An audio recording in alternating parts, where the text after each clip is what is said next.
દાદા ભગવાનના અસીમ જય જયકાર. એ બરાબર પેલા કાચ ઉપર પડવા દેવાના અને કાચની નીચે છે એ બધા કાગળના ટુકડા મૂકવાના અને પછી એવું આમ કેન્દ્રિત કરવાનું એનું બિંદુ કે બરાબર એ ટપકા રૂપી કિરણ એનું આવે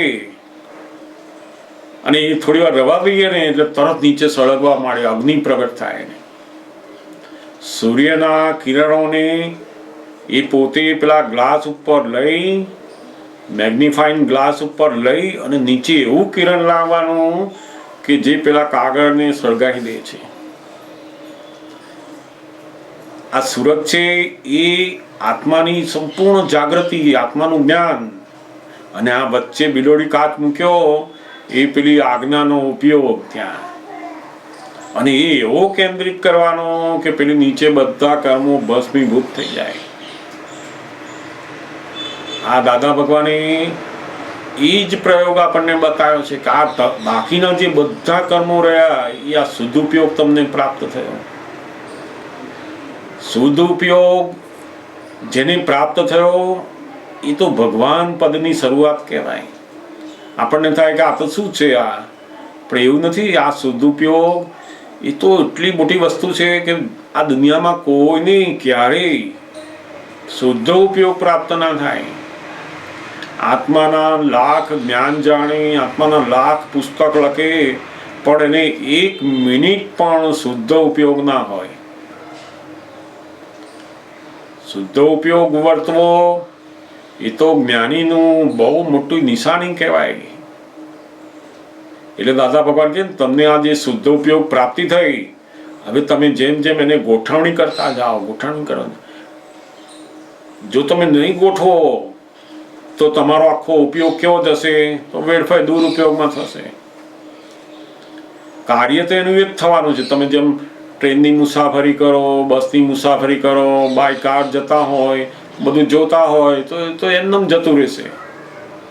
પણ તમે ગોઠવણી કરી શુદ્ધ ઉપયોગની કે ના, દરેક ઝાડની અંદર આપણે શુદ્ધાત્મા જોતા જોતા જોતા જોતા જાઓ, અને એ ગોઠવણી કરી તો પેલો જે સમય છે એ દુરુપયોગમાં જતો હતો, એના બદલે શુદ્ધ ઉપયોગની અંદર આવ્યો. અને આ શુદ્ધ ઉપયોગની કમાણી આપણને ક્ષમતામાં રાખશે, આપણને શક્તિવાળા બનાવશે, અને પછી ધીમે ધીમે ધીમે પેલા જ્ઞાન ઉપયોગ ઉપર આવીશું. આપણી અંદર જે સૂક્ષ્મ બધી અવસ્થાઓ છે એ અવસ્થાઓની અંદર પણ આપણે આ શુદ્ધ ઉપયોગની અંદર રહી શકીશું.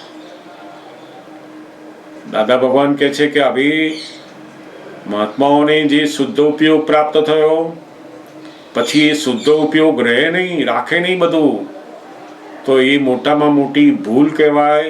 અને ત્યાં એને પ્રતિક્રમણ કરવું જોઈએ કે હે દાદા ભગવાન, તમે મને શુદ્ધ ઉપયોગ આપ્યો, પણ હું આટલા સમયની અંદર મેં શુદ્ધ ઉપયોગને વાપર્યો નહીં, મેં ભૂલ કરી છે, એની હું ક્ષમા માગું છું. હે દાદા ભગવાન, મને શુદ્ધ ઉપયોગ વર્તે એવો દ્રઢ નિશ્ચય કરું છું. હવે શુદ્ધ ઉપયોગ ચૂકી ગયા એ જ મોટામાં મોટો દોષ ત્યાંથી જ શરૂ થાય છે.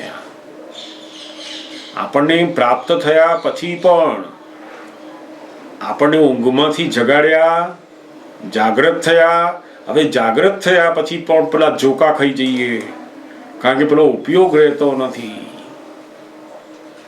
આ ગાય હોય ને તો એનું વાછરડું હોય ને ગમે ત્યાં આમ ફરતું હોય નાનું, ગાય આમ ખાતી પીતી હોય બધું, પણ એનું ધ્યાન શેમાં હોય? પેલું વાછરડું કેટલે સુધી જાય છે, શું કરે છે, બધું ધ્યાન એમાં હોય એનું. એ જે આખું છે એ ઉપયોગ છે એનો. દરેક કાર્ય વખતે ચિત્ત શેમાં હાજર રહ્યું એ ઉપયોગ છે એનો. નથી ઘણા માણસો અમુકને મળે ને તેનો ઉપયોગ હોય કે આપની પાસે આપણે જે પૈસા આપેલા છે ને એ લેવાના છે, એટલે એનો બધું એને બોલાવે, ખવડાવે, પીવડાવે, બધી વાતો કરે, પણ ઉપયોગ શેમાં હોય? તો કે આની જોડે જે રૂપિયા પાછા લેવાના છે એની અંદર જ એનો ઉપયોગ હોય. એ ચૂકે નહીં. બધી વાતો કરતા હોય બધું, પણ પોતાનો ઉપયોગ ચૂકે નહીં. વ્યવહારની અંદર પણ આવો ઉપયોગ આપણે રાખી શકીએ છીએ. તો એવો જ ઉપયોગ હવે આત્માની અંદર રાખવાનો છે. આપણને આ દ્રષ્ટિ મળ્યા પછી સૌથી મોટો પુરુષાર્થ અહીંયા ઉપયોગનો આ મૂક્યો છે. અને જો આ ઉપયોગની સમજ પડી તો આ બધું પરિણામ, બધું વિજ્ઞાન અંદર તમે અનુભવ કરતા જશો. કહો આપણને અનુભવમાં આવતું ગયું. આ તો અમે લોકો પણ જ્યારે જ્યારે નવરા પડીએ ને દાદા ભગવાનની હાજરીમાં, એટલે આ શીખવાડે તું શુદ્ધ ઉપયોગમાં આવે કે શું કરે છે, નવરો બેઠો બેઠો શું કરે તું એમ. આપણે કંઈક સત્સંગનું યાદ કરતા હોય, અથવા કોઈ મિત્ર જોડેનું યાદ કરતા હોય, કોઈ ઘરનું યાદ કરતા હોય, બધું જાત જાતનું, કોઈ મૂવીનું યાદ કરતા હોય, ગમે તે, તો એ તરત જ કે તું તારો ઉપયોગ નથી ગોઠવતો, એટલે તારું મન પછી બીજું ગોઠવી દે છે કે છે. મનનો સ્વભાવ કેવો છે? એ તો એની મેળે અધ્યાસમાં છે જ. એ તો કંઈ ને કંઈક તમારું કોઈની જોડે કંઈક બન્યું હોય, એનું સારું ખોટું દરેક વસ્તુમાં એની મેળે લપસી જાય એવું છે. તમારે એને ગોઠવણીમાં મૂકવાનું કે આટલું કામ કરો. ચલો કહીએ નવરા છો, ચલો તો કે 9 કલમ બોલો વાંચીને. કોઈ એક કલમ બોલાવો કે 15 મિનિટ એક કલમ બોલો, બીજી 15 મિનિટ બીજી બોલો. ઉપયોગ કરો, શુદ્ધ ઉપયોગ. આવો સુંદર શુદ્ધ ઉપયોગ લાખો જન્મોમાં ક્યારેય મળે નહીં. એ પ્રાપ્ત થયો અને છોડી દો, કેટલી મોટી ખોટ કહેવાય. દાદા ભગવાને જે કહ્યું છે ને કે અમે લાખો રૂપિયા જતા કર્યા, પણ અમારો શુદ્ધ ઉપયોગ અમે ક્ષણવાર જતો નથી કર્યો. અને એનું પરિણામ એમની દશામાં છે. આ બધા જ આપણે જોઈએ તો ઋષભદેવ ભગવાન થી માંડીને 24 તીર્થંકરો અને દરેક કેવળ જ્ઞાન ઉત્પન્ન કરનારા જીવોને આ શુદ્ધ ઉપયોગની અદ્ભુત કિંમત ઉત્પન્ન થાય છે પહેલી, અને પછી જ એનું પરિણામ પેલું કેવળ જ્ઞાનનું આવે છે. ઋષભદેવ ભગવાનના પણ 100 પુત્રોમાંથી 98 જે પુત્રો હતા એ બધાએ ત્યાગ માર્ગ ગ્રહણ કરેલો મોક્ષે જવા માટે. ક્રમિક માર્ગ. બધા 98 છોકરા હતા, એમણે આખું રાજ વૈભવનો ત્યાગ કરી દીધો અને જંગલમાં જઈને તપશ્ચર્યા કરવા માંડી કે અમારે તો ભાઈ મોક્ષે જવું છે, અમારે આ બધું આ સંસારનું કશું અમારે જોઈતું નથી. તે 98 પુત્રોએ દીક્ષા લઈ લીધી, સાધુ બની ગયા અને તપશ્ચર્યા કરવા જતા રહ્યા. બાકી રહ્યા 2 જણ, ભરત રાજા અને બાહુબલીજી.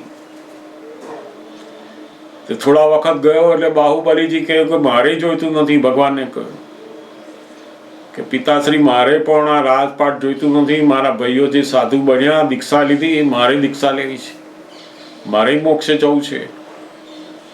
તે એ જતા રહ્યા. તે બાહુબલીજી એટલા બધા તપશ્ચર્યા કરી, એટલું બધું શીલ નો અંગીકાર કર્યો, જબરજસ્ત એમણે. છતાં પણ વર્ષોના વર્ષો ગયા તોય કેવળ જ્ઞાન થાય નહીં. આટલો બધો ત્યાગ, આટલો બધી તપશ્ચર્યા, જગતની કોઈ વસ્તુ ખપે નહીં, એટલું બધું શીલ પણ અંગીકાર કર્યું, વિચાર પણ આવે નહીં, એટલા બધા દશા ઉપર આવ્યા, પણ તોય કેવળ જ્ઞાન થાય નહીં. તે ઋષભદેવ ભગવાનને દર્શનમાં દેખાયું કે આને કેવળ જ્ઞાન નથી થતું. એની પાછળનું કારણ શું છે? તો કે એનો જે ઉપયોગ છે ને એની અંદર હજુ પેલું માન ઉપયોગ અંદર ચોંટી ગયો છે. હજુ શું ઉપયોગ ચોંટી ગયો છે? કે મારા ફાધર આદિ તીર્થંકર, મારા આટલા ભાઈઓ દીક્ષા લીધી, તે એ પેલો માન ઉપયોગ, અને હું પણ કેવો હોય તે માન ઉપયોગ ત્યાં ચોંટી ગયેલો હોય. તે ભગવાન ઋષભદેવને એમના જ્ઞાનમાં દેખાય એટલે તરત ખબર પડી કે આને ઉપાય કરવો પડશે હવે. એટલે એમની બંને બહેનોને, બ્રાહ્મી અને સુંદરી નામની 2 બહેનોને મોકલે છે એ બહેનોને ખબર હતી કે આને મારા ભાઈને શું કરવાનું છે અમારે, અને ત્યાં જઈને પોતાના ભાઈ પાસે એક એવું પદ ભજન ગાય છે, અને એ પદ ગાવાથી જે બાહુબલીજી હતા એ વિચારમાં પડે છે કે મારી બંને બહેનો આ જે પદ ગાઈ રહી છે કે ઉતરો વીરા ગજ ઉપરથી, તે પેલા બાહુબલીજીને વિચાર આવે છે કે મારી બંને બહેનો જે પદ ગાઈ રહી છે અને મને આ ગજ ઉપરથી નીચે ઉતરવાનું કહે છે, તો એમનેમ તો કંઈ છે નહીં. એમને એવી સમજ હતી કે આ બહેનો ગાય છે કંઈ એમનેમ નહીં. અને એવો જે વિચાર આવ્યો એમને કે આ ગજ ઉપરથી નીચે ઉતરવાનું કે છે. ગજ એટલે શું? તો કે હાથી. હું તો નીચે ઊભો છું જમીન ઉપર, અને કેમ એવું કહે છે? એ વિચાર કરતા કરતા કરતા કરતા જે એમનો પેલો ઉપયોગ ત્યાંથી ખસ્યો, ત્યાં આવીને ઊભો રહ્યો કે આ માન નામના ઉપર રહેલું છે બધું. અને બરાબર ત્યાં જેવો આત્મ ઉપયોગ આવે છે ને કે પેલું માનનો ઉપયોગ ખસી જાય છે, અને ત્યાં જ એમને આખું કેવળ જ્ઞાન શરૂ થઈ જાય છે. ઉપયોગનું એટલું બધું મહત્વ છે આ કે આ ક્રોધ માન માયા લોભના ઉપયોગ ખસ્યા કે તમે કેવળ જ્ઞાન બાજુ જઈ રહ્યા છો સીધા. જબરદસ્ત આ ઉપયોગ કામ શું કરે છે? તો કે આખું કેવળ જ્ઞાન તમારું પ્રગટ કરે છે અંદર. બધા મહાવીર ભગવાન પણ 12.5 વર્ષ જંગલની અંદર નિંદ્રાધીન રહ્યા એવું કે છે. એ નિંદ્રાધીન નહીં, પણ આ પૂતગલના ઉપયોગની અંદર બિલકુલ નિંદ્રા અને પોતાના શુદ્ધ ઉપયોગની અંદર જ જાગૃત. એટલે તો મહાવીર પોતાનું મહાવીરપણું પ્રગટ કરી શક્યા. એટલી બધી તપસ્યા શુદ્ધ ઉપયોગમાં જ. એમને ગાળો દે ત્યારે શુદ્ધ ઉપયોગ, પથ્થર મારે તોય શુદ્ધ ઉપયોગ, હાર પહેરાવે તોય શુદ્ધ ઉપયોગ. શુદ્ધ ઉપયોગ એટલે શું? તો કે શુદ્ધ ને જોવું. હવે એ શુદ્ધ ક્યારે દેખાય? તો કે આપણે શુદ્ધ છે એવી દ્રષ્ટિ પ્રાપ્ત થાય પછી જ પેલો શુદ્ધ ઉપયોગ વર્તે ને. જગતના બધા જીવોને જ્યાં સુધી પોતે શુદ્ધ છે એવું ભાન ના થાય ત્યાં સુધી એને શુદ્ધ ઉપયોગ પણ ના વર્તે. જ્યારે આપણને દાદા ભગવાનની કૃપાથી જે હું શુદ્ધાત્મા છું એવું ભાન થયું, એટલે આ શુદ્ધ ઉપયોગની પ્રાપ્તિ થઈ. હવે જેમ જેમ એની કિંમત આપણને સમજાતી જાય ને એમ આપણો ઉપયોગ થતો જ જાય, થતો જ જાય, થતો જ જાય. દરેક સંજોગોમાં તમે લગ્નમાં ગયા છો, હોટલમાં ગયા છો, ધંધા ઉપર ગયા છો, ગમે ત્યાં જાઓ ને તમને કશું નડશે નહીં, કારણ કે તમે શુદ્ધ ઉપયોગી છો. શુદ્ધ ઉપયોગી એટલે હું કંઈ જ કરતો નથી, વ્યવસ્થિત શક્તિ કરી રહી છે. દરેક જીવ માત્રની અંદર આત્મા છે, શુદ્ધાત્મા છે. એ જ ઉપયોગ આપણો. એ જો આપણને રહેતું થઈ ગયું તો તમને એક પણ કર્મ બંધાય નહીં. તમે જે કંઈ બોલો, લડો, મારો, ગમે તે થતું હોય, પણ તમે અંદર શુદ્ધાત્મા જ જુઓ છો અને તમે પોતે પણ શુદ્ધ રહો છો, તો એક પણ કર્મ બંધાય નહીં તમને. શાસ્ત્રકારોએ કહ્યું કે શુદ્ધ ઉપયોગીની કોઈ પણ ક્રિયા હોય છતાં પણ એ ક્રિયાની અંદર એને એક પણ કર્મ બંધાતું નથી, કારણ શુદ્ધ ઉપયોગી છે.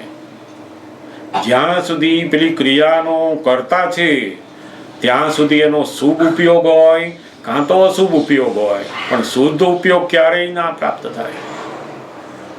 શુભ ઉપયોગ એટલે સારો, બધાને મદદ કરનારો, હેલ્પિંગ કરનારો, ધાર્મિક ઉપયોગ, બધા દાન આપવાનો, એ બધા જે ઉપયોગ છે એ બધા શુભ ઉપયોગ. એ તો પુણ્ય બંધાવે છે, નવું કર્મ ઉત્પન્ન કરે છે, પુણ્યનું કર્મ. અને પેલું અશુભ ઉપયોગ એ પાપનું કર્મ ઉત્પન્ન કરે છે. જ્યારે શુદ્ધ ઉપયોગ એ કર્મ રહિત દશા બનાવે છે. એટલે મહાત્માઓને જે પ્રાપ્ત થયું છે શું છે? તો કે શુદ્ધ ઉપયોગ. જગતમાં કોઈની પાસે શુદ્ધ ઉપયોગ ના હોય. મોટા સાધુ આચાર્ય ગમે તેવા હોય, ગમે તેટલા લાખ પ્રયત્ન કરે તો પણ શુદ્ધ ઉપયોગ પ્રાપ્ત થાય નહીં. શુદ્ધ ઉપયોગ કોઈ પુસ્તકથી ઉત્પન્ન થાય નહીં, કોઈ વિધિથી ઉત્પન્ન થાય નહીં, કોઈ ક્રિયાથી ઉત્પન્ન થાય નહીં. એ તો જે સંપૂર્ણ શુદ્ધ થયેલા છે એમની આજ્ઞાથી શુદ્ધ થાય, એમની કૃપાથી શુદ્ધ થાય છે. આ જે રહસ્ય છે અહીંયા, કે કૃપાએ કરીને જે શુદ્ધ થયા પછી પેલો શુદ્ધ ઉપયોગ પ્રગટ થાય છે, એ જગતને લક્ષમાં જ નથી. એટલે જગત આખું ક્રિયાની અંદર પડે છે પછી, કે હું આ કરું તો આમ થઈ જાય, આ કરું તો આમ થઈ જાય. જે આત્માનું સ્વરૂપ જાણવા માટે, આત્માનું જ્ઞાન જાણવા માટે, આત્મ સ્વરૂપ થવા માટે જે કરે છે ને, એ બધું અશુદ્ધ થઈને કરે છે, ક્રોધ માન માયા લોભ સાથે કરે છે. એટલે એનો ઉપયોગ શેમાં છે? તો કે કષાયમાં છે. ક્રિયા છો ને એ આત્માની કરે, બોલે બધું આત્માનું, ધર્મનું બોલે બધું, પણ એનો જે ઉપયોગ છે શેમાં છે? તો કે ક્રોધ માન માયા લોભમાં. માણસ યજ્ઞમાં બેઠો હોય, વિધિ કર, પણ ધ્યાન શેમાં હોય એનું? આ ક્યારે પતાવશે? હવે આ થાકી ગયા, મહારાજ તો પતાવતા નથી, ક્યારના હવે બધું ચલાય જ કરે, ચલાય. એનું છોકરામાં ધ્યાન હોય, રસોડામાં ધ્યાન હોય, ફલાણો શું કરે છે એનું ધ્યાન હોય, આ ક્યારેથી છોડે એનું ધ્યાન હોય. કારણ કે આ કાળમાં એક મિનિટ પણ સારું ધ્યાન રહેવું એ અઘરું છે. શુદ્ધ ઉપયોગની તો વાત જ ક્યાં કરવી. શુભ ધ્યાન રાખવું એ આ કાળમાં તો બહુ અઘરું છે. માણસ 2 મિનિટ મૂર્તિ સામે ઊભો હોય ને તો પણ એને શુભ ધ્યાનમાં રહી શકતો નથી. મૂર્તિની સામે ભગવાનના દર્શન કરતો હોય ને તો એ કષાયનો ઉપયોગ હોય છે. મેં પહેલા દર્શન કર્યા, મને સારા દર્શન થયા, ફલાણાને ધક્કો મારવાનો, આગળ જાય તો સારું, આના લીધે મને દેખાતા નથી. તે નિરંતર કષાયમાં એનો ઉપયોગ છે, શુભ ઉપયોગ પણ નથી પ્રાપ્ત થતો. એવા કાળની અંદર દાદા ભગવાનની કૃપાથી મહાત્માઓને જે શુદ્ધ ઉપયોગની પ્રાપ્તિ થઈ છે, એ ઉપયોગ એને એટલો બધો હવે એનો અભ્યાસ કરતો જવાનો કે મારો એક પણ સમય એવો ના જાય કે જે હું શુદ્ધ ઉપયોગની બહાર રહેતો હોઉં. અને જેટલું બહાર રહેવાય છે જો એ નક્કી કરતા જાઓ, ગોઠવતા જાઓ, શુદ્ધ ઉપયોગમાં આવો. બસ આ પુરુષાર્થ. પુરુષાર્થ શું કરવાનો? તો કે તમારે નથી ઉપવાસ કરવાનો, નથી જપ કરવાનો, નથી તપ કરવાનું, નથી કશું છોડી દેવાનું, તમે આ ના ખાશો, આ ના પહેરશો, કશું કરવાનું નથી. તમારો પુરુષાર્થ એક જ છે, તો કે આ શુદ્ધ ઉપયોગ. 5 વાક્યો જે આપ્યા છે એ શુદ્ધ ઉપયોગ માટે, એની ગોઠવણીમાં આખું જીવન જીવ્યા જ કરો એમ. ઉપ અને યોગ, મન વચન કાયાનો જે યોગ છે એની અંદર હું શુદ્ધાત્મા તરીકે રહી અને એ વ્યવહાર પૂરો કરો, એને ઉપયોગ કહે છે. આપણે તો નર્યો સંસારના જ ઉપયોગમાં છે, વસ્તુના ઉપયોગમાં, માણસના ઉપયોગમાં, પૈસાના ઉપયોગમાં. આખી જિંદગી માણસ માનના ઉપયોગમાં અને લોભના ઉપયોગમાં. કઈ માન મળે, મને કોણ બોલાવે, મારું શું, મને શું મળ્યું, આના જ ઉપયોગમાં આખી જિંદગી જાય છે. આ શુદ્ધ ઉપયોગ એનું પ્રાપ્તિ થવી એ દુર્લભમાં દુર્લભ કહ્યું છે. એટલે બહુ જ સુંદર આ ઉપયોગની ગોઠવણી કરવાની છે.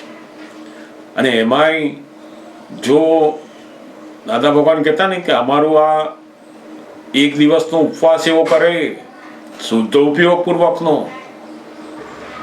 તો એક જ દિવસ, આખો દિવસ જો શુદ્ધ ઉપયોગ એને રાખીને કર્યું તો આખા વર્ષની અંદર જે શુદ્ધ ઉપયોગ થવો જોઈએ ને એટલું ફળ એક જ દિવસમાં મળી જાય.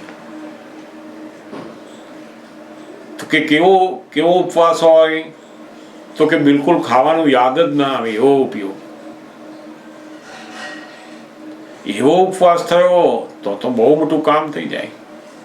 પણ આજના તો મોટા ભાગે જે કંઈ વ્રત જપ તપ ઉપવાસ બધું તો આખો દિવસ નર્યો સંસારનો જ ઉપયોગ હોય. તું વધારે ઉપયોગ એમાં જાય. ભૂખ્યો હોય ત્યારે આનો ઉપયોગ શેમાં હોય તો કે નરે ખાવાની અંદર જ હોય. એના કરતાં પેલો ખાઈ લીધેલો હોય એકવાર જમી લે તો ઉપયોગમાં તો છૂટે ત્યાંથી. આ તો આખો દિવસ એનો ઉપયોગ એમાં જ આ ઉપયોગ એ બહુ મોટી આંતરિક પરિણીતિ છે અંદર, અને એના કારણે એનું ફળ પછી આવે છે. આપણે બધું જાણેલું છે, વ્યવસ્થિત સમજેલું છે, પણ એનો ઉપયોગ નથી. પછી બધું બની ગયા પછી પેલું વ્યવસ્થિત આવે, શુદ્ધાત્મા જોવાનું પછી આવે, પેલા લડે આપણે લડીએ, બધું બોલાચાલી થઈ જાય પછી કે અશુદ્ધાત્મા છે આમ છે. પણ ભેગા થયા ત્યારથી પેલો શુદ્ધ ઉપયોગ મૂકો, શુદ્ધાત્મા જુઓ, સંભાવે નિકાલ નક્કી કરો, ફાઇલ. જો શુદ્ધ ઉપયોગની ગોઠવણી થઈ તો એનું પરિણામ શું? તો કે નિર્દોષ દેખાશે, નિરાકુરતા વધશે. આ બિલકુલ કષાયોની કોઈ પણ જાતના બધા ભોગવટા છે બધા ખલાસ થઈ જશે. શુદ્ધ ઉપયોગ એ બહુ જ મોટું લક્ષણ, બહુ જ મોટું પુરુષાર્થ એ આપણને પ્રાપ્ત થયો છે હવે. એટલે આ બહુ જ એમનો જે પ્રશ્ન પણ એક હતો આજે, એ પણ આ ઉપયોગ વિશેનો હતો. તો આપણે બહુ સુંદર આ થોડીક વાતો એની કરી. તમારામાંથી કોઈને જો પ્રશ્ન હોય તો જરૂરથી આ વિશે અથવા બીજી કોઈ પણ વાતનો હોય તો જરૂરથી આપણે વાત કરી શકીએ. હા જરૂર પૂછો.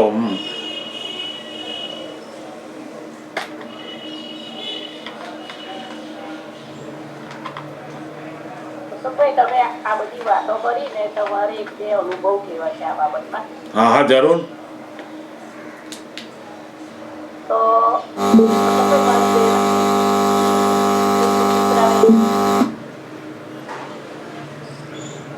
એને અશોકભાઈ કેન્સર થયું હતું, એને પેટમાં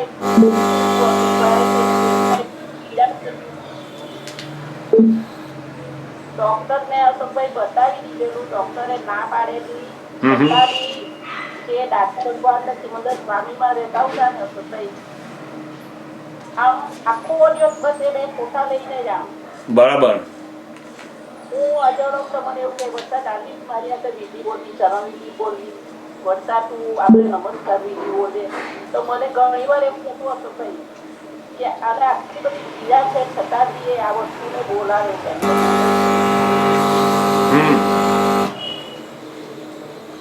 બરાબર. એટલે છેલ્લા ટાઈમે અશોકભાઈ ફોટા લઈને ગયા ને એનું એ ટાઈમે મરણ થયું. એટલે ખબર નહીં આમ એટલું એને દાદાનું ને સિમંદર સ્વામીનું હતું. બહુ બહુ મોટું આ ધ્યાન આખું બદલાઈ ગયું. એટલે જ કહેવાય ને કે જેનો ઉપયોગ પ્રાપ્ત થયો આવો, દાદાની અંદર ઉપયોગ જવો, સિમંદર સ્વામીની અંદર ઉપયોગ જવો, એ ઉપયોગ એ પોતાનું મરણને સુધારી નાખે છે. પોતાની જે વાલામાં વાલી વસ્તુ હોય ને એની અંદર ઉપયોગ એની મેળે જ જતો રહે. કોઈ જશે એની મિલકત કે એટલી વસ્તુથી આખું ઘર એનું હતું, એટલી રેડિયસમાં કોઈ જશે એને પોતાની મિલકતમાં એનું મન અંદર નથી. બરાબર. એ અમે કઈ કે આપણે દાદાનું બોલીએ, દાદાનું બોલીએ, દાદાનું બોલીએ. ખબર નહીં એને પહેલેથી અશોકભાઈ એ વસ્તુની એ થઈ ગઈ છે. એ જે કિંમત સમજાઈ ગઈ એના ઉપરથી પોતાની વાલામાં વાલી વસ્તુ શું થઈ ગઈ તો કે જ્ઞાની સિમંદર સ્વામી. અને જ્યારે આવી વિપરીત પરિસ્થિતિ આવે ને ત્યારે બરાબર જીવ ક્યાં જતો રહે તો કે જ્યાં પોતાનું તરણું હાથમાં આવી જાય ને, જેમ પેલો ડૂબતો માણસ હોય ત્યારે શું પકડે તો જેવું એને બચાવનારી વસ્તુ હોય એની ઉપર તરત જતો રહે. તો એવું આ પણ અંદર એને ખબર પડી જાય કે મારું બચાવવાનું, મારું હવે કલ્યાણ થવા આની જરૂર છે, એટલે એમાં ભરાઈ જ જાય એનો ઉપયોગ પછી. પણ બહુ જ સુંદર કહેવાય કે આ જગતના બધા જ ઉપયોગ તૂટે અને જ્ઞાનીની અંદર, આત્માની અંદર, સિમંદર સ્વામીની અંદર જો ઉપયોગ ગયો તો બહુ બધું કામ થઈ જાય. નહીં તો આ બધી સંસારી વસ્તુઓમાં, ક્રોધ, માન, માયા, લોભમાં એમાંથી જીવ બહાર નીકળ્યો, એનો ઉપયોગ બહાર કાઢવો બહુ મુશ્કેલ. લાખ બોલે કે પૈસામાં સુખ નથી, લઈ જવાતા નથી, બધું કે આ નથી લઈ જવાતા તોય આટલો ડખો કરો છો, તો લઈ જવાતા હોત તો શું કરો તમે બધા? આ નથી લઈ જવાતા એવું જાણે છે તો એટલું બધું ચાલે છે. ચાલ લઈ જવાતું હોત તો આ શું કરી નાખે? કારણ કે જગતને ક્યારેય આત્માના ઉપયોગમાં, જ્ઞાનીના ઉપયોગમાં તો ક્યારે એનું ચિત્ત જાય જ નહીં. અને આ જો શુદ્ધ ઉપયોગનું તો થતું ગયું ને તો ચિત્તની અંદર એટલી બધી ગજબની શક્તિ, ગજબનો આનંદ અને આ બધા વ્યવહારને ઉકેલવાની સરસ બધી ચાવીઓ એની મેળે જ અંદર આવતી જશે. કારણ કે પેલું ચિત્ત કેવું થયું? શુદ્ધ ઉપયોગ વાળું, નિર્મળ શુદ્ધ ચિત્ત. જેમ એક બેન બહુ મનમાં ગૂંચાયેલા હોય બધા પ્રશ્નોથી, અને એને 10 માણસની રસોઈ બનાવવા આપીએ તો એ વધારે સારી રીતે એને સરસ ટાઈમમાં બનાવે કે જે બેન બિલકુલ મુક્ત હોય, કોઈ ટેન્શન નહીં, કશું નહીં, એકદમ સરસ હોય, અને એને 10 માણસની રસોઈ આપે તો કોણ બેમાંથી સારું બનાવે?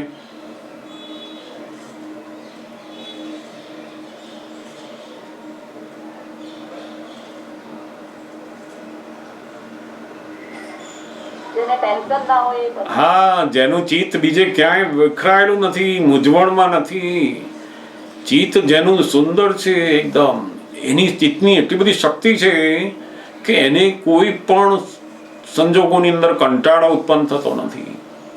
આ કંટાળો જે આવે છે બધી જાત જાતનો, એ પેલા અશુદ્ધ ચિત્તનું જ કારણ છે. એટલે આ શુદ્ધ ઉપયોગથી એવું ચિત્ત બને કોઈ પણ જગ્યાએ કંટાળો ના આવે. ઘરમાં રહેતો હોય તોય શુદ્ધ ઉપયોગ, બહાર જતા હોય તોય શુદ્ધ ઉપયોગ, પોતાની શોપ ઉપર બેઠા હોય તોય શુદ્ધ ઉપયોગ, પછી કંટાળો જ ક્યાં રહ્યો? સમજાય ને? સત્સંગમાં હોય તોય શુદ્ધ ઉપયોગ, ને ઘરમાં હોય તોય શુદ્ધ ઉપયોગ. કેટલાકને તો પછી પેલું જગ્યાનું, માણસોનું એવું એટેચમેન્ટ થઈ જાય, કારણ કે શુદ્ધ ઉપયોગનું એટેચમેન્ટ છે નહીં એને. એટલે એને થાય કે આ જગ્યાએ જવું ને તો મને બધું સરસ રહે, હું આમની જોડે રહું ને તો બધું સરસ રહે. તો કે ના, એ તો આ વ્યવસ્થિતના અધીન છે, તારા હિસાબના અધીન હશે ત્યાં સુધી પેલી જગ્યા છે, માણસ છે, બધું તો તારા હિસાબના અધીન છે, એ તો પાછું જતું રહેશે.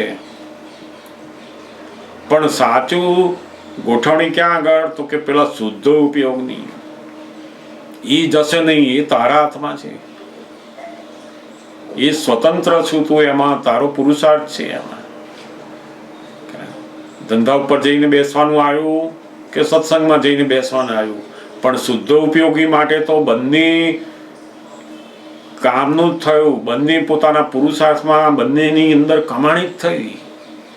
એને ડિમાર્કેશન એવું છે જ નહીં. જે ક્ષેત્રના અધીન પુરુષાર્થ છે એ સાચો પુરુષાર્થ જ નથી. જે વ્યક્તિના અધીન છે, સંજોગોના અધીન છે, એ સાચો પુરુષાર્થ જ નથી.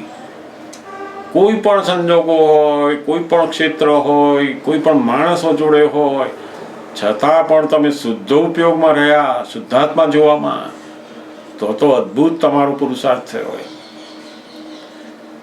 ઘરમાં કોઈ દરેક પોતાની વાઈફની, હસબન્ડની, છોકરાની, બધાને હસબન્ડ તરીકે જ જુએ છે. તો કે આપણે શુદ્ધાત્માનું ભાન થયા પછી પણ પાછો આપણે ઉપયોગ શેમાં મૂકીએ છીએ? તો મારા હસબન્ડ આવ્યા. એ તો બોલવાનું, પણ ઉપયોગ કયો રાખવાનો? શુદ્ધાત્માનો. આ જે ઉપયોગનું જે છે આખું શુદ્ધ જોવાના, બિલકુલ એની અશુદ્ધતામાં પડવાનું નહીં. આ આવા છે, તેવા છે, આમ બોલ્યો, આમ કર્યું, એ અશુદ્ધમાં પડ્યા પાછા. શુદ્ધાત્મા ને બધું વ્યવસ્થિત છે.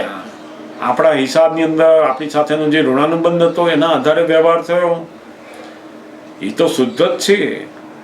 અને એવું જો દેખાતું થયું તો બધું આખું કહેવાય ને કે એમની સાથેના જેટલા હિસાબો છે ને એ એકદમ સુંદર રીતે પૂરા થાય. ઘરની અંદર પણ જો આ શુદ્ધ ઉપયોગની ગોઠવણી થાય ને તો એ જ તમારો પુરુષાર્થ. તમે ઘરમાં છો છતાંય પણ આત્મ પુરુષાર્થ કરી શકો છો, અને એ જ સાચો પુરુષાર્થ છે. હું ફલાણી મંદિરમાં જાઉં તો મારો પુરુષાર્થ થાય, એ મંદિર આપણને કશું પુરુષાર્થ નથી કરતું, તો ભ્રાંતિ ઉત્પન્ન કરે છે. શું ભ્રાંતિ ઉત્પન્ન કરી? કે આ જગ્યામાં જવું તો જ થાય, એ તમને બીજી ભ્રાંતિ ઉત્પન્ન કરી આપી. એક જગ્યાનો રાગ અને તમારી જગ્યાનો દ્વેષ ઉભો કરી આપ્યો આ પાછો. સમજાય ને? આ જગતની કોઈ જગ્યા, વ્યક્તિ, કશું એ તમારા પુરુષાર્થમાં કામ લાગે એવી નથી. સાચો પુરુષાર્થ જાણવો હોય તો. બાકી જગ્યા એના સાચા પુરુષાર્થમાં મદદ કરે એવી હોય વાતાવરણ, પણ એને આધીન જો થઈ ગયો તો પેલા સાચા પુરુષાર્થ ઉપર જાય નહીં પછી. સમજાય ને? એટલે બહુ આ સદુપયોગીને તો કોઈ પણ જગ્યાએ કંટાળો ના આવે પછી. એટલે દાદા કહેતા ને, અમે લોકો ભણતા કે તું જો આ સદુપયોગ તને થતો હોય ગયો ને તો તારું વાંચવાનું છે ને, તું પેલું 15 વખત વાંચીને યાદ આવે રહે છે ને, એના બદલે 2 જ વખત વાંચીશ ને યાદ રહી જશે. અને ખરેખર એવું બનતું. અમે લોકો તો ભણતી વખતે એ બધો અનુભવ કર્યો કે હો આ તો એવું બને છે આપણને. તો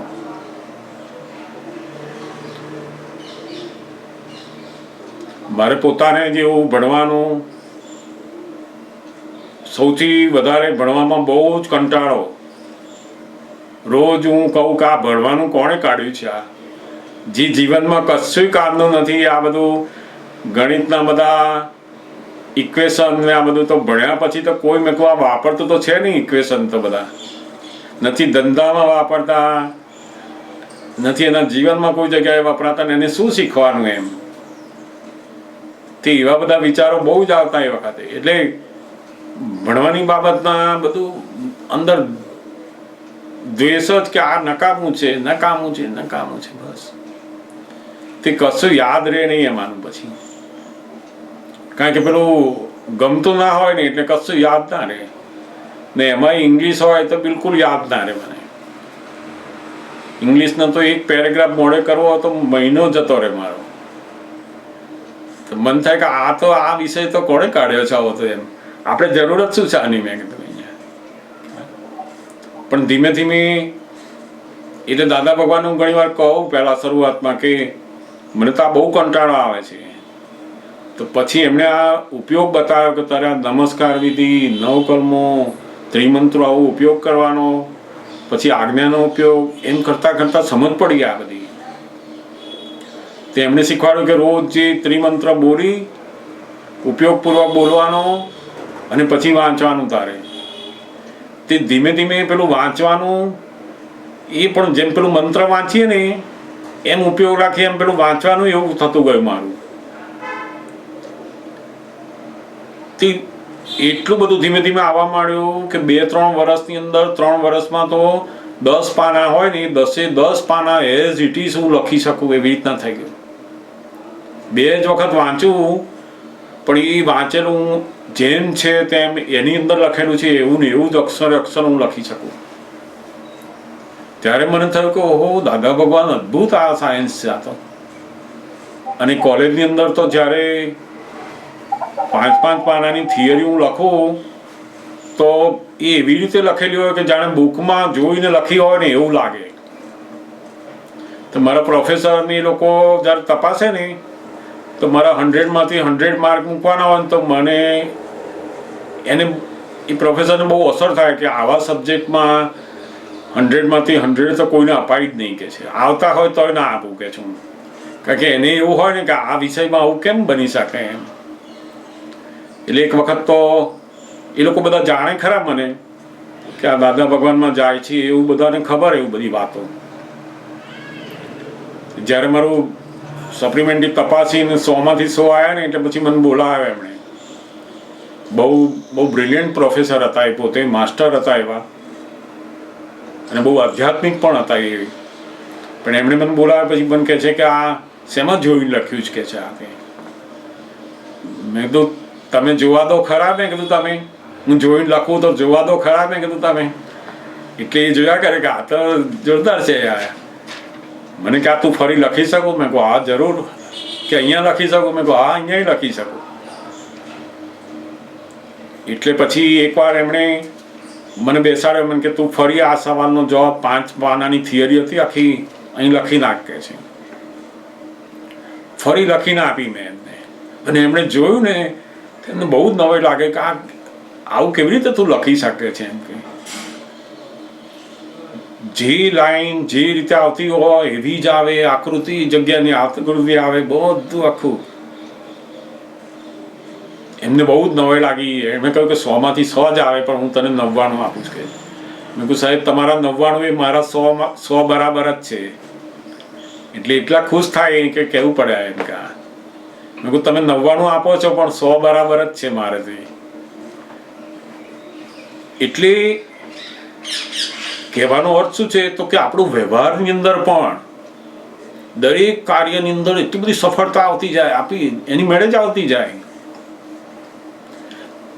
તમારા જીવનના જે કંઈ પણ કામો હોય, ધંધાને લગતા હોય, માણસો સાથેના વ્યવહારને લગતા હોય, બાળકો સાથેના હોય, કોઈ પણ વ્યવહાર, એ દરેક વ્યવહારની અંદર આ શુદ્ધ ઉપયોગની શક્તિ ખૂબ જ સુંદર રીતે કામ લાગે છે. પછી આપણે કોઈ પ્રોફેશનલ વ્યવહારમાં હોઈએ તો પણ એમાંય કામ લાગે, દરેકમાં કામ લાગે. કારણ કે જેનું ચિત્ત એકદમ શુદ્ધ થયું છે, નિર્મળ થયું છે, એ ચિત્ત પછી વ્યવહારના કામ પેલા 2 કલાક 3 કલાકના હોય ને અડધો કલાકમાં મૂકી દઉં છું. અને પેલો ગૂંચાયેલો માણસ હોય ને તે બધું આપ્યું હોય સાધનો તોય ઊંધું કરી નાખે બધું. કારણ કે મૂળ ગૂંચાયેલો હોય. જેમ કોકની જોડે મતભેદ પડ્યો હોય, ઝઘડો થયો હોય, પછી આવે ને રસોઈ બનાવે તો શું થાય? કાં તો મીઠું વધારે પડી જાય, કાં તો રહી જાય. ધ્યાન શેમાં હોય? પછી પેલામાં આમને આજે આમ કહી નાખ્યું, મને આવું કહ્યું, મને આવું કહ્યું, બસ. તે આ સદુપયોગ નથી. એટલે પેલો બધા કસાયના ઉપયોગથી આખો વ્યવહાર પણ બગડે છે બધો. એટલે દાદા ભગવાન કહે આ સદુપયોગ એ તો બહુ અદ્ભુત તમને જ્ઞાન પ્રકાશ આપ્યો છે. એટલે સૌથી વધારે હવે એનો ઉપયોગ કરતા જાઓ કે મારે રોજ જે આ 1 કલાક 2 કલાક મારો આ સદુપયોગ, જમવા જાઓ, કામ કરવા જાઓ, હું શુદ્ધાત્મા અને ફાઇલ નંબર 1 કરે એ ઉપયોગ રાખવાનો છે. જેમ પેલું નોટો ગણતા હોય કેવો ઉપયોગ હોય છે, એનો ઉપયોગ કહેવાય. જાગૃતિને કેન્દ્રિત કરવાની છે. ત્યાં શુદ્ધાત્મા છું એ જાણીએ છે ખરા, પણ કેન્દ્રિત કરવાની કામ વખતે, વાણી વખતે પણ કેન્દ્રિત કરવાની. હું શુદ્ધાત્મા અને આ ટેપ રેકર્ડ વાગી રહી છે. આપણે શું બોલ્યા અને કેવું બોલાયો એ પુરુષાર્થ નથી. નહીં તો શું થશે તો કે સારું બોલાય ને ત્યારે પાછો પોતે એનો ગર્વ રસ લેશે. નહીં સારું બોલાય ત્યારે ડિપ્રેસ થશે. અને જો શુદ્ધ ઉપયોગની અંદર રહ્યો એ પોતે પોતાની વાણીનો જ્ઞાતા દ્રષ્ટા રહ્યો, એને ટેપ રેકર્ડ તરીકે પોતે શુદ્ધાત્મા અને વાણી બોલાય એને જોનારો રહ્યો, તો બહુ મોટો શુદ્ધ ઉપયોગ થયો. એટલે દાદા ભગવાન કહ્યું તમારો શુદ્ધ ઉપયોગ એ જગતના કલ્યાણ માટેનું સૌથી મોટું સાધન છે. વાણી એ સાધન નથી. જગતના લોકો શું માને છે કે હું મારા દીકરાને વાણીથી સમજાવું, મારા ક્લાયન્ટને વાણીથી સમજાવું, આ બધા માણસોને સમજાવું વાણીથી. વાણી એ કોઈનું કલ્યાણ કરવામાં મુખ્ય સાધન નથી, એ તો ગૌણ સાધન છે. ખરું મુખ્ય સાધન શું છે તો કે એ વાણી વખતનો વાણી બોલનારનો ઉપયોગ જે હેતુ માટે બોલી રહ્યો છે અને જે ઉપયોગની અંદર રહીને બોલી રહ્યા છે એની અસર પેલાને અંદર શરૂ થાય છે. પછી દાદા ભગવાન કહેતા ને અમે જે જ્ઞાન આપીએ છીએ શું છે? શબ્દો નથી. અમારો કેવળ જ્ઞાનનો ઉપયોગ હોય છે. અમે કેવળ જ્ઞાન દશામાં એ વખતે હોઈએ છીએ અને પછી આ શબ્દો બોલીએ છીએ. આ દશાની અંદર રહ્યા પછીનો જે વ્યવહાર થાય છે એમનો, એની અસર આપણને છે. આ શબ્દો તો બધા ઘણા લોકો બોલી શકે, આવા એના એ જ શબ્દો, એની એ જ વિધિ, એની એ જ ટોન બધું કરી શકાય, પણ શુદ્ધ ઉપયોગ લાવી ના શકાય. એટલે કહેતા ને શબ્દો તમે મારા બોલી શકો, પણ મારો જે અંતરનો જે શુદ્ધ ઉપયોગ છે એવું દશા રાખવું અને પછી પેલું કરવું એ સૌથી મોટું જગત કલ્યાણનો પ્રયોગ છે. એમાં જેની અંદર સૌથી પહેલા પોતાનું કલ્યાણ રહેલું છે. શુદ્ધ ઉપયોગ એ પોતાનું કલ્યાણ ને ત્યાં પછી પેલું બીજાના કલ્યાણનું આવે છે. એટલે બહુ જેમ જેમ આ સમજ પડતી જશે એમ શુદ્ધ ઉપયોગની અંદર આપણે વધારે રહેતા રહેતા રહેતા એનો અનુભવ થતો જશે કે ઓહો ગજબનો છે આ શુદ્ધ ઉપયોગ. અને શું પુરુષાર્થ? આ જ પુરુષાર્થ. પૂછો, જરૂરથી પૂછો.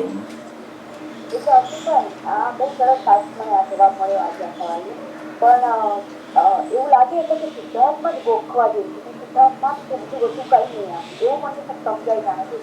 એક ગોખવાની જેવું છે ને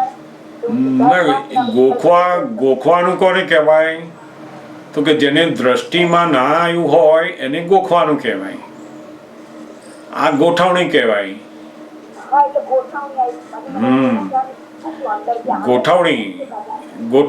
ગોઠવણીને ઉપયોગ કહેવાય. કારણ કે ગોઠવણી કેમ કરવી પડે તો કે અનાદિનો જે પેલો અધ્યાસ છે એ આ સંસારના ઉપયોગનો છે. આજે ધંધામાં શું થયું, આજે કસ્ટમર કેટલા આવ્યા, ફલાણું શું થયું, આનું એ સહજ થઈ ગયો છે. એ ઉપયોગ આપણો સંસારનો ઉપયોગ સહજ થઈ ગયો છે. જે કશું કામ ના હોય એવી વાતોની અંદર આપણો ઉપયોગ, આપણું ધ્યાન એમાં મૂકી રાખીએ છીએ. એ તોડવા માટે પેલી ગોઠવણી કરવાની કે આપણો શુદ્ધ ઉપયોગ ગોઠવો, શુદ્ધાત્માનું ગોઠવો. નહીં તો શું થાય, પેલો મિકેનિકલ ઉપયોગ બધો, બધી ક્રિયાઓ થયા કરે પણ ઉપયોગમાં કશું નહીં.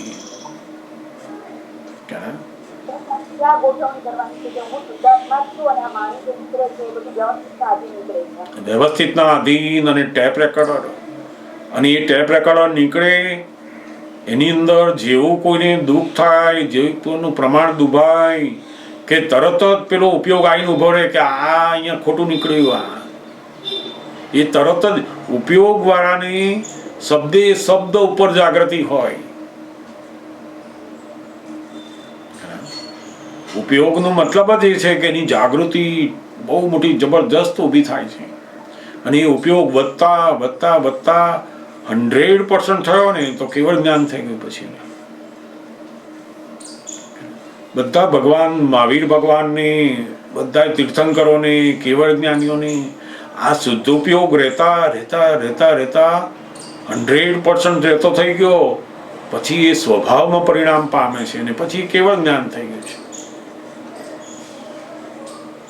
એટલે આની ગોઠવણી બહુ અભ્યાસ કરવાની વસ્તુ છે. વિલો નહીં મૂકવાનો. આપણે વિલો મૂકી દઈએ છીએ. આત્મા મળ્યો છે ખરો, વિલો મૂકી દઈએ, છૂટો મૂકી દઈએ છીએ. જેવું કંઈક દુકાનમાં ગયા કે આત્મા જતો રહે છે, આત્મા બહાર.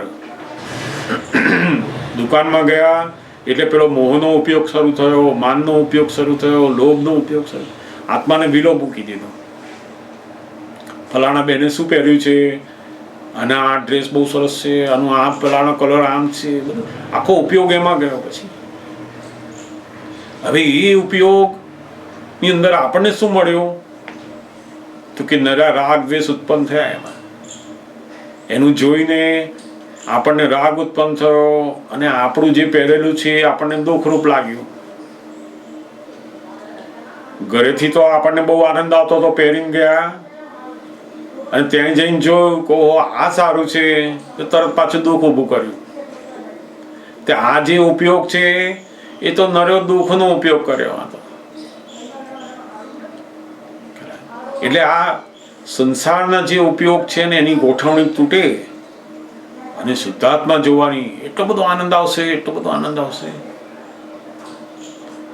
શુદ્ધ ઉપયોગથી જે અંદર આનંદ ઉત્પન્ન થાય છે એ જ સચ્ચિદાનંદ સ્વરૂપ કહેવાય. આપણને જે ખુશી થાય છે એને ભગવાન આત્માનો આનંદ નથી ગણતા, એ તો કષાયનો આનંદ છે. લોભ કષાયની પૂર્તિ થાય ને, લોભ પ્રમાણે મળે બધું, એને બહુ આનંદ થાય. એ આનંદ નથી, એ તો લોભ કષાયનો આનંદ છે, માન કષાયનો આનંદ છે, મોહ કષાયનો આનંદ છે. કેટલાકની પ્રકૃતિ જેવી હોય આનંદવાળી, પણ એ હોય છે એમાં કષાયિક આનંદમાં, એટલે એને મસ્તી કહેવાય છે, જે આનંદ કહેવાતો નથી. જગતના લોકો એને આનંદ કહે છે, વાસ્તવમાં એ તો મસ્તી છે. એના કષાયોને જેવું જોઈએ છે એવું બહાર મળે, મસ્તી આવે ને. સાચો આનંદ તો શુદ્ધ ઉપયોગ હોય ત્યારે મળે છે.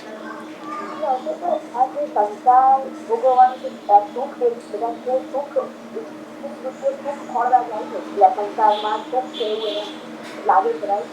એ બધું એ રાત્રે જે થાય છે, જ્યાં રાત્રે થાય છે ત્યાં સુખ ભોગવવું છે. હા, એટલે આ બધી સંસારની વસ્તુઓમાં સુખની જે બધી ઈચ્છાઓ છે ને, એ ઈચ્છાઓ પોતાના સદુપયોગને રોકે છે. જો આ એને સદુપયોગની ખબર પડે, પણ પેલી ઈચ્છા જ્યારે ઊભી થાય ને અંદર, ત્યારે પેલો સદુપયોગ ચૂકી જાય પાછો. ઈચ્છા એ પોતાના સદુપયોગને આવરણ કરે છે ત્યાં. એટલે બધી ઈચ્છાઓ જ્યારે મંદ થાય, બધી સમજણે કરીને બધી ઈચ્છાઓ મંદ થતી જાય, એને ખબર પડે કે આ હું જે ઈચ્છા કરી રહ્યો છું એમાં જે સુખ છે, માન્યતા એ ઓછી થવા માંડે, અને સુખ છે જ નહીં એવું આઈને ઊભું રહે, એટલે ઈચ્છા જ જતી રહે એની પછી. અને જેવી એમાંથી ઈચ્છા જતી રહી ને, તો પેલો સદુપયોગ વધારે વધતો થયો પછી.